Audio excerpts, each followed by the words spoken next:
Olá, meu nome é Yara Ponce, eu sou psicóloga e hoje nós vamos falar um pouquinho sobre uma observação que eu faço em consultório nesses meus 26 anos de profissão. Uma coisa já é sabida, todos nós sabemos, que ansiedade e depressão andam juntas, andam de mãos dadas. Mas na verdade são bem diferentes, uma coisa é muito diferente da outra. Precisa de um diagnóstico bastante bem feito, bastante apurado, para que a gente separe uma coisa da outra, porque ambas têm características muito parecidas. Mas o nosso objetivo aqui hoje não é falar de origem, de como acontece a ansiedade ou então como acontece a depressão, porque isso a gente já tem falado em vários outros vídeos. É importante até que vocês assistam e vejam esses outros vídeos para que possam entender direitinho o que é que a gente está falando aqui. Mas o que eu quero falar hoje é sobre essa minha observação, né, nesses meus 26 anos como psicóloga clínica, atendendo diversos casos, né, de pacientes com transtornos de ansiedade e depressão. E nesses 26 anos eu faço uma observação, fiz uma observação e faço uma observação até hoje que me chama muito a atenção, bastante interessante. E eu queria passar isso para vocês porque eu penso que isso vai contribuir bastante, né? Vai fazer com que você se identifique. Se você já passou por alguma coisa assim, você vai se identificar. Essa coisa que me chama tanto atenção, mas muito me chama atenção. Então, se você sofre, né, ou já sofreu com ansiedade, você vai se identificar muito com esse vídeo. Então, assista até o final, porque eu tenho certeza que você vai reconhecer algumas das coisas que eu vou falar aqui para você.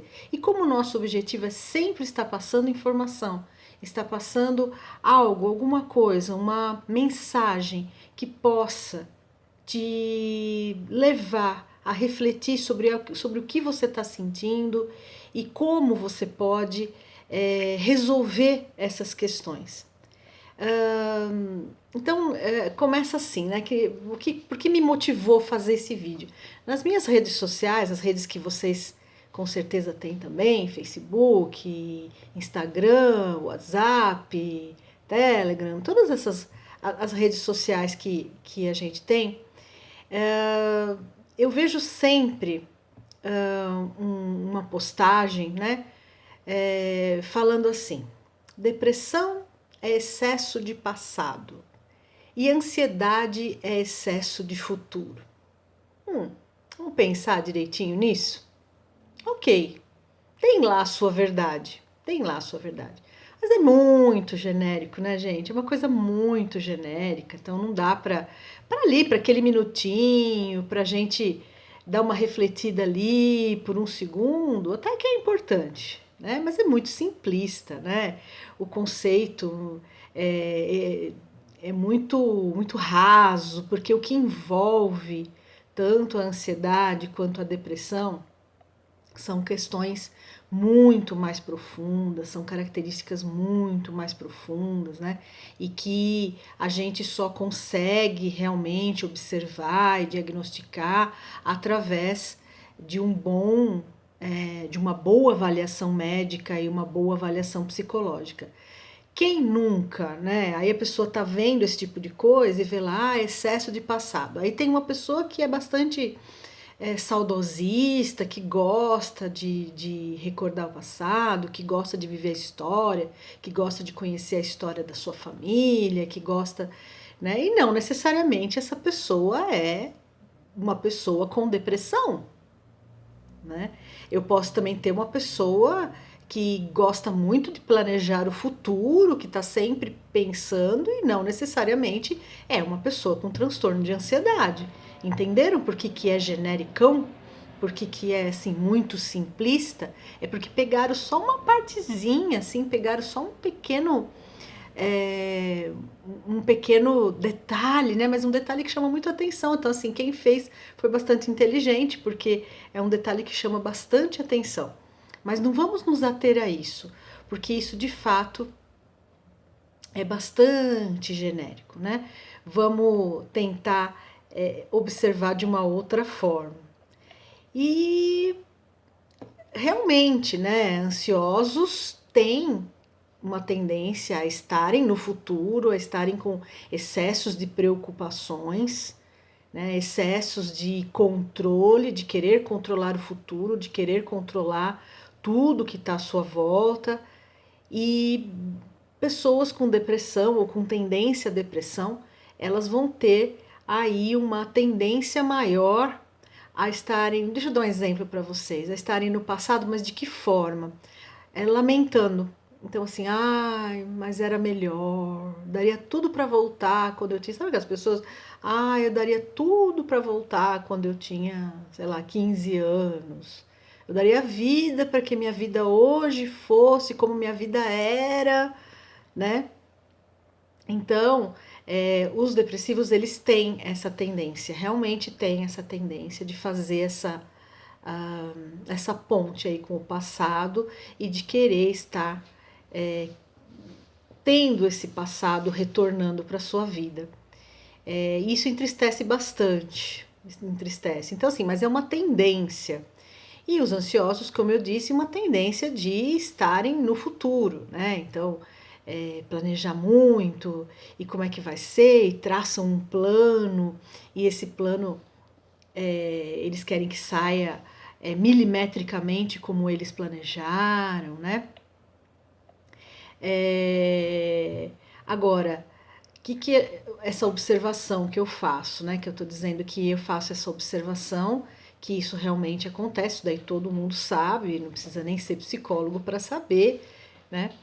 E esse lugar que as pessoas ocupam, tanto no passado quanto no futuro, às vezes é um lugar confortável, né? Porque é um lugar cheio de imaginação também, cheio, quando é lá no passado é cheio de memórias boas, quando é no futuro, às vezes é cheio de incerteza.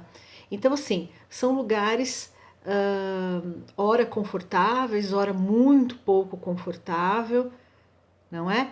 Então, de qualquer forma, seja para um lado ou seja para o outro, acaba trazendo aí bastante sofrimento, tá, gente? Acaba trazendo. E eu não quero aqui de forma alguma reduzir um diagnóstico a isso, como eu disse anteriormente.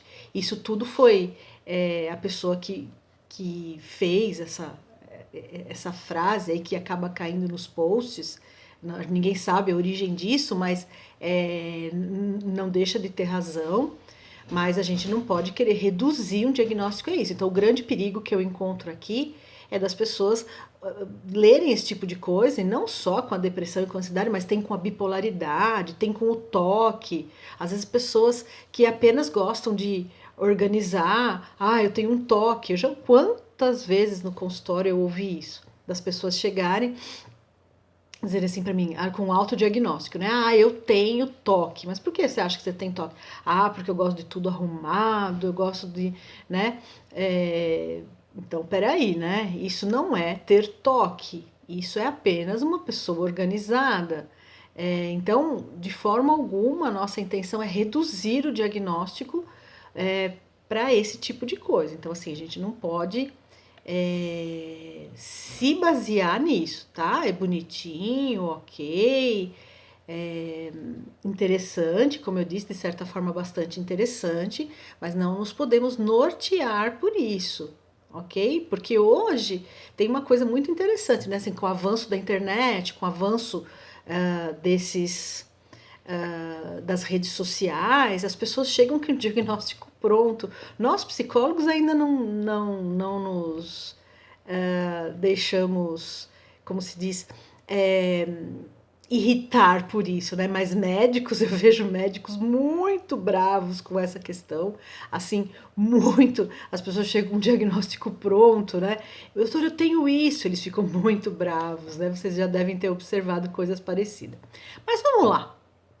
Vamos falar então dessa característica do ansioso, porque a minha ideia aqui era falar do ansioso, não era falar do depressivo, mas foi inevitável, né? Então vamos falar dessas características que eu percebo no ansioso. E vocês vão se surpreender com o que eu vou falar. Porque assim, gente, quanta vida, né? O ansioso, ele traz para nós um excesso de vida. É muita vida, muita, muita. É muita vontade de viver. E às vezes nem ele mesmo sabe, né? É tanta vida que transborda, acaba transbordando, né? É como um copo muito cheio e que acaba transbordando. A vida, ela não cabe dentro de um ansioso. É pouco para ele. A vida não cabe para um ansioso.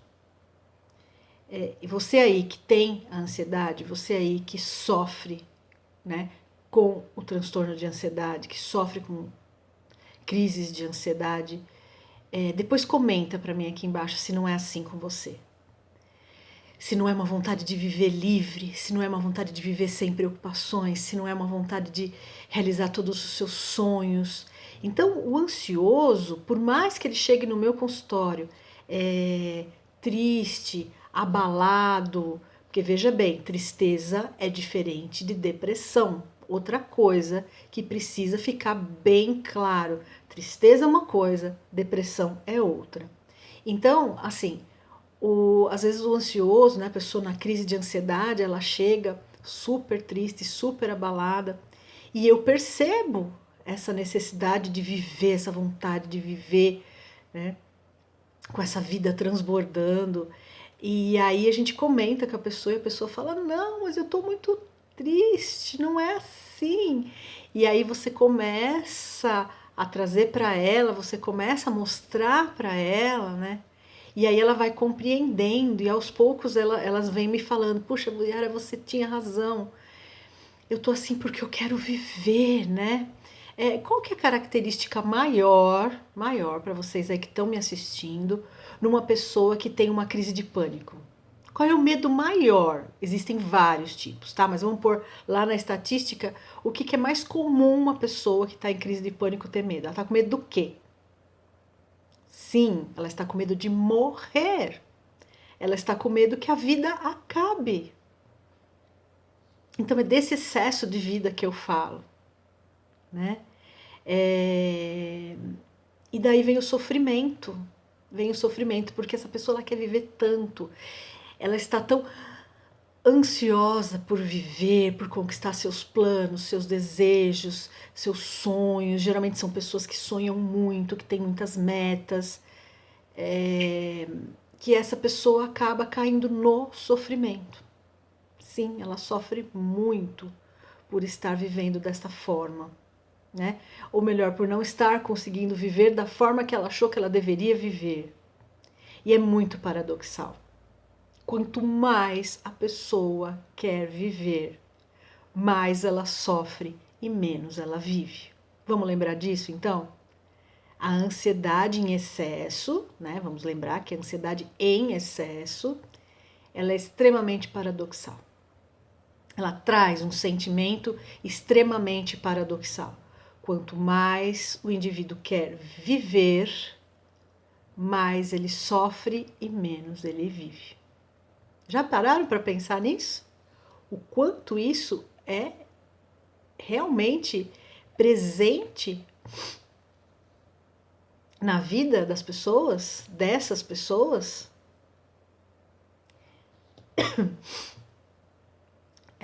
Funciona assim. Vamos tentar explicar mais um pouquinho. São pessoas que acreditam tanto na vida e na felicidade. Nossa, essa tal de felicidade, então, para essas pessoas é uma coisa assim, muito, elas acreditam muito nisso, muito. Então elas fazem muitos planos, têm sonhos lindos, só que tem um porém no meio de tudo isso daí, né? No meio desses planos, desses sonhos. Como é que eu explico para vocês? Elas não podem ter uma faísca de ameaça. Se elas tiverem uma faísca de ameaça, uma possibilidade de ameaça, de tirar esses planos dela, né? Ou de distorcer, levar por um outro caminho esses planos delas, esses sonhos. Ai, é aí que é o problema. É aí que vem o sofrimento. É aí que vem o sofrimento, né? Então, qualquer vírgula, qualquer detalhe que escape ao controle já representa uma ameaça à sua felicidade, ao bom andamento dos seus projetos, dos seus planos. E isso faz sofrer demais. Vai sofrer muito. Exemplo? Vocês querem exemplo? Deixa eu ver aqui se eu acho um exemplo. Eu vou dar um exemplo de uma pessoa que me procurou, né, desse tipo aí. Então, assim, muito ansiosa, mas com planos, com sonhos, com metas, com uma pessoa cheia de vida, com excesso de vida. E aí ela tinha uma viagem, era a viagem dos sonhos, a viagem da vida. Tinha uma pessoa que já tinha viajado muito o mundo, já conhecia vários países, mas esse era o sonho da vida, por quê? A viagem da vida, por quê? Finalmente ele ia fazer essa viagem com as duas filhas, que eram até então menores de idade, mas já haviam passado dos 15 anos. Porque ele já havia viajado com elas, né? Mas como criança e tal. E essa seria a primeira viagem onde eles iam explorar, porque são pessoas, uma família que gosta muito de história. Então, assim, eles iam explorar uma parte da Europa do ponto de vista histórico.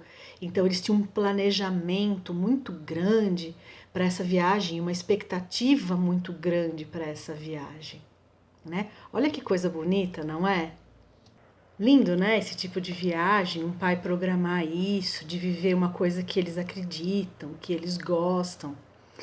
Mas eu não me lembro ao certo o que foi que aconteceu, mas por algum motivo, aquelas passagens de trem que você faz na Europa, né, de um país para o outro, de trem, elas não estavam sendo vendidas antecipadamente. Não lembro o que havia acontecido. Aquilo fez com que ele desorganizasse completamente e ficasse com muito medo, né? Assim, ele desorganizou, ele já estava em terapia comigo, não por esse motivo, mas isso foi um motivo, assim, para ele ficar num sofrimento absurdo, porque ele queria estar com as coisas completamente, né? Ele queria que nada ameaçasse aquele momento bonito dele com as duas filhas, vivendo as crenças deles, as histórias deles, né? Então, esse foi um exemplo, pequeno exemplo que eu dei para vocês do que significa essas pequenas ameaças. É óbvio que tudo deu certo, ele chegou na Europa, comprou as passagens lá, tudo deu certo. Mas aquilo foi o suficiente para, durante, sei lá, algumas horas, ou pelo menos umas 24 horas, um dia e meio, mais ou menos, ele ficar completamente desnorteado de como é que seria, como é que isso iria acontecer, como é que ele poderia fazer para que nada desse errado ali naquele momento. Então, esse é um pequeno detalhe, mas mostra pra gente, assim, o quanto a pessoa não relaxa, né? Ela não consegue relaxar porque ela quer que tudo dê muito certo. Há quem diga, né, que essas pessoas que elas têm baixa tolerância à frustração, que elas não querem ser frustradas. Pois bem, eu vou dizer para vocês que eu não concordo com isso, tá? Eu não acredito nisso. Pois essas pessoas são frustradas o tempo todo. Sem querer, elas próprias se frustram, né? Porque elas elevam tantas expectativas, as expectativas são tão grandes, né? Eu vou chamar aqui a expectativa de vida, essa ânsia de viver, a vida é tão valorosa para elas, viver tudo aquilo é tão valoroso, que a expectativa vai muito além. São aquelas pessoas que não dormem um dia antes de uma viagem, que não dormem um dia antes de uma festa, que esperam, né, de uma forma muito vívida, assim, Então, elas acabam se frustrando muito, porque geralmente não é assim que funciona. Sempre uma coisinha ou outra vai sair do trilho, sempre uma coisinha ou outra não vai dar certo. Como essa história que eu acabei de contar. Putz, a programação era sair do Brasil com tudo certo, tudo agendado, com horário agendado, e não deu certo. Não foi assim que aconteceu. Mas lá acabou funcionando de uma outra forma, numa alternativa, né? Então, o tempo todo eles se sentem ameaçados que essa vida, né, pode não ser tão bem vivida quanto eles gostariam que fosse. E o que é mais difícil para essas pessoas que têm tanta vida correndo nas veias, assim, né? É conviver, primeiro aceitar e conviver com a ideia de que a vida não é linear. O que você quer dizer, Yara, com a vida não ser linear? Né? A vida não é um traço reto, como um traço de eletrocardiograma. O que acontece com o eletrocardiograma? Você está lá fazendo um eletrocardiograma numa pessoa. O que acontece quando o traço fica reto? O que significa aquele traço? O que significa? Significa morte. Né? Então a vida, ela é pá, pá, para cima, para baixo. Não é assim que fica o eletrocardiograma? Que são as batidas do nosso coração. Houve um tempo que achava-se, acho que até quando eu estudava, ainda achava-se que um coração perfeito, um coração bom, né, um bom eletrocardiograma, era aquele coração que tinha assim, sabe? Até o fim. Depois descobriu-se que não, que esse coração era muito frágil, que na primeiro pico que ele desse, a pessoa tinha uma parada cardíaca e podia morrer. Então hoje já sabe-se que um coração bom, um coração saudável, eu não entendo muita coisa, né? Mas é mais ou menos por aí, é um coração que tem um ritmo não tão compassado, né? Vai, sobe, desce, tem um pico, né? Pesquisem sobre isso que vocês vão ver. Pesquisar é sempre muito bom, aprender é sempre muito bom. E assim com a vida também, não dá para ser um traço reto ou então assim tudo muito compassado, né? Não dá. E é difícil, é muito difícil conviver com essa ideia de que não dá para ser compassado. Foi difícil para mim. Mas Yara, foi difícil para você por quê? Porque sim, eu sou uma pessoa ansiosa. Ui, nossa, e como eu sou uma pessoa ansiosa?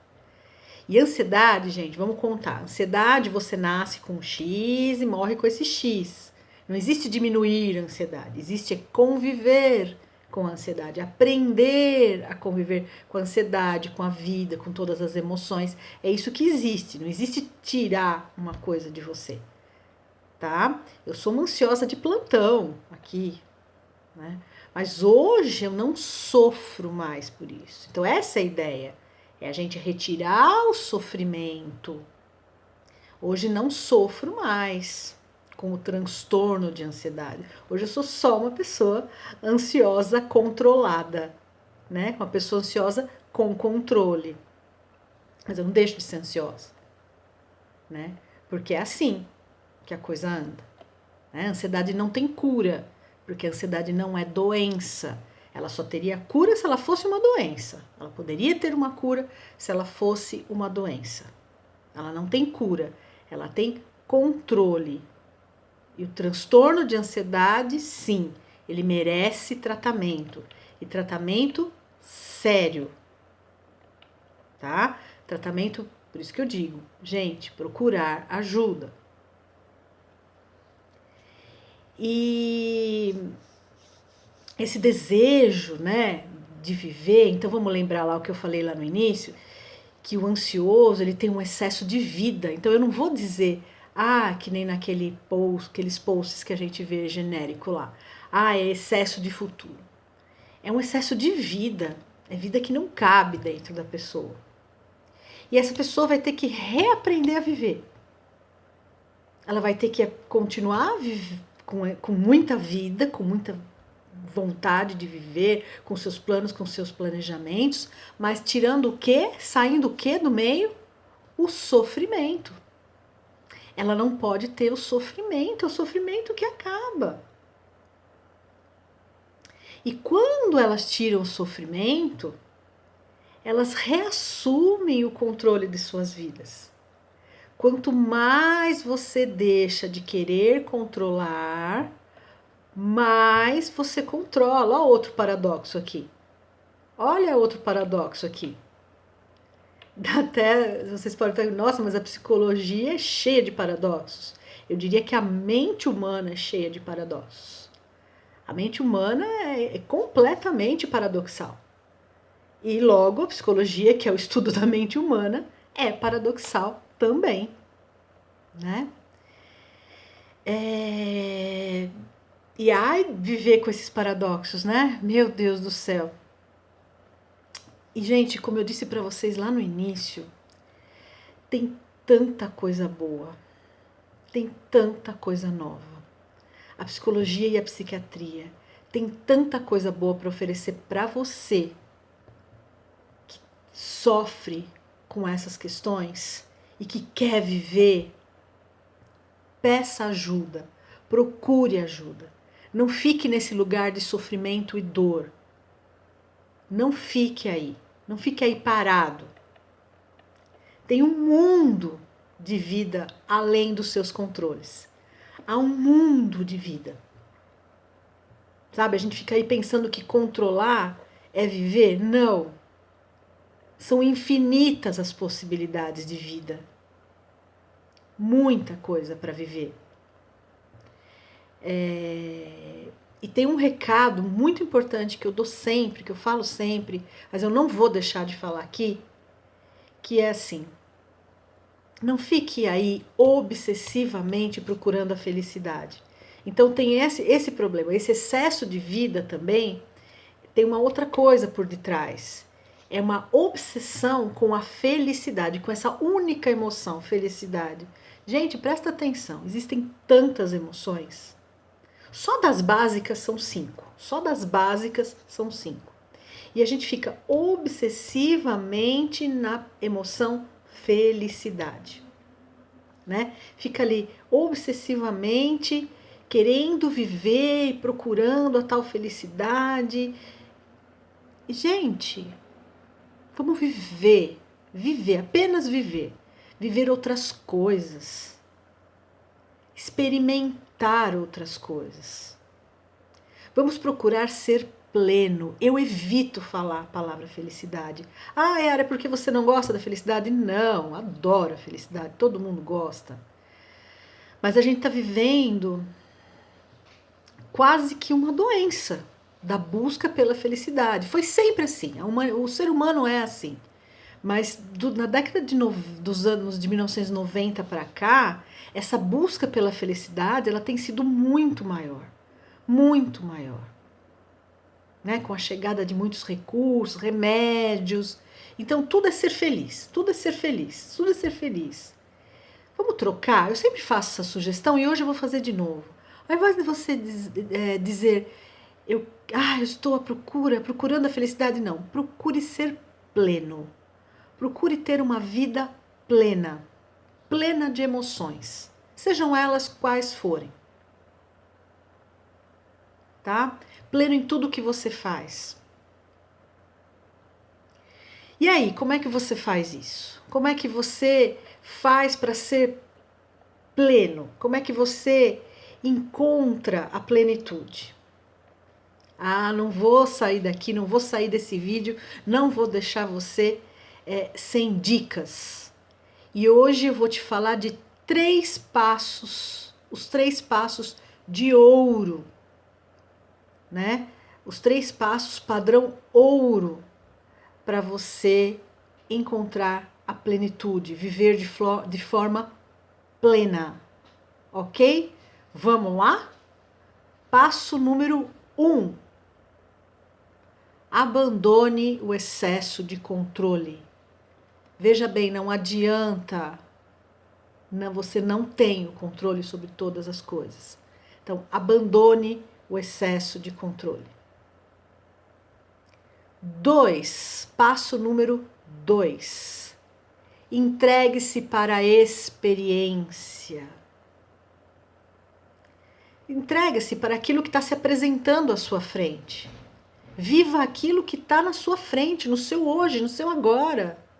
Viva hoje a experiência. Experimente a experiência.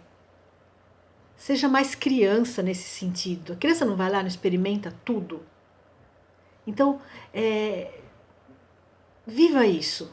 Viva a experiência, como que a gente chama de mente de principiante. O que é mente de principiante? É uma mente de uma criança. A criança não vai lá, põe a boca, morde tudo ela quer pôr a mão, experimentar. Sim, porque tudo é novo para ela. E aí você vai me dizer, mas pô, já não tem idade, não? As coisas não são tão novas assim para mim. São. Eu vou dizer para você que as coisas são sempre novas pra gente. Se a gente nos permitir viver essas coisas de maneira única. Então entenda que esse tempo que você está vivendo hoje, que é o único tempo possível de ser vivido, ele é só hoje. Então hoje você pode comer macarronada. Amanhã você pode comer a mesma macarronada. Mas amanhã é amanhã. Então a macarronada de hoje é um tempo. E a macarronada de amanhã é outro tempo. É outra experiência. Ok? Passo número 3. Viva o presente. Viva com mais atenção. Olha, vamos pegar o exemplo que eu dei da macarronada? Coma com atenção. Sente-se. Use todos os seus sentidos. Use o paladar, explore o olfato, explore o momento. Você vai ver como a macarronada de amanhã é diferente da macarronada de hoje. Pode até ter o mesmo gosto, mas não vai ser a mesma experiência. Ok? 3 passos simples e de ouro para você poder viver de modo pleno. Vamos recordar? 1. Abandonar excesso de controle. 2. Entregar-se para a experiência. 3. Viver o presente com atenção. Gente, é muito simples. Mas como dizia Jung, né? Jung dizia, não é nada simples ser simples. Sim, por que que não é? Porque nós nos acostumamos a complicar muito. Mas se você parar um minuto e tentar, pelo menos tentar, depois você me conta, comenta aqui, ó, embaixo, nos comentários desse vídeo, comenta o que você percebeu, como foi a sua experiência, se você fez, quais foram as suas dificuldades. Eu vou ter o maior prazer em responder, em dar mais dicas, em conduzir você até você poder viver essa experiência da maneira como eu estou relatando aqui para você. Ok? Muito obrigada por você ter ficado até o fim desse vídeo e até o próximo.